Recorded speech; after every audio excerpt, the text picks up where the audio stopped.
বৃক্ষ যেমন ফলে চেনা যায়, বীরের সন্তান চেনা যায় কর্মে। প্রচলিত এই কথাটি নতুন করে প্রমাণ করলেন প্রধানমন্ত্রী তারেক রহমান। 1970-এর দশকে বাবা জিয়াউর রহমানের খাল কাটা কর্মসূচি আবারও প্রাণ ফিরে পেল সন্তান তারেক রহমানের হাত ধরে। সোমবার দিনাজপুরের তপ্ত রোদে ঘাম ছড়িয়ে তিনি নিজেই কোদাল হাতে সাহাপাড়া খালের মাটি কাটার উদ্বোধন করেন।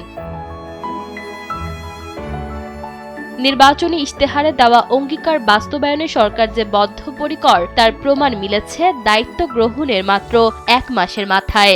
উদ্বোধনী অনুষ্ঠানে প্রধানমন্ত্রী তারেক রহমান বলেন, বিশ্বজুড়ে যুদ্ধ পরিস্থিতির কারণে অর্থনীতি কিছুটা চাপ থাকলেও বিএনপি সরকার জনগণের কাছে দেওয়া প্রতিটি কথা একে একে পূরণ করবে। তিনি স্পষ্ট জানান, কোনো বিশেষ এলাকা নয়, বরং সারা দেশ জুড়ে সুষম উন্নয়ন নিশ্চিত করাই তার লক্ষ্য। দিনাজপুরের কাহারোলবাসীর দুঃখ হিসেবে পরিচিত ছিল মৃতপ্রায় সাহাপাড়া খাল।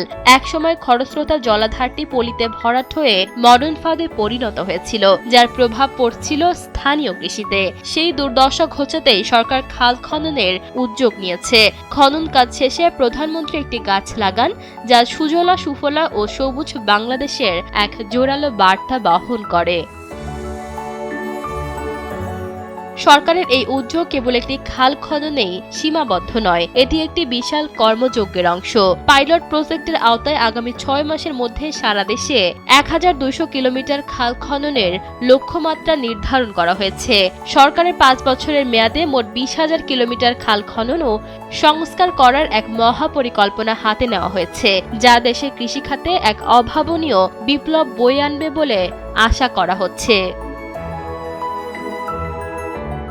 ইশিতা আক্তার, সময়ের আলো।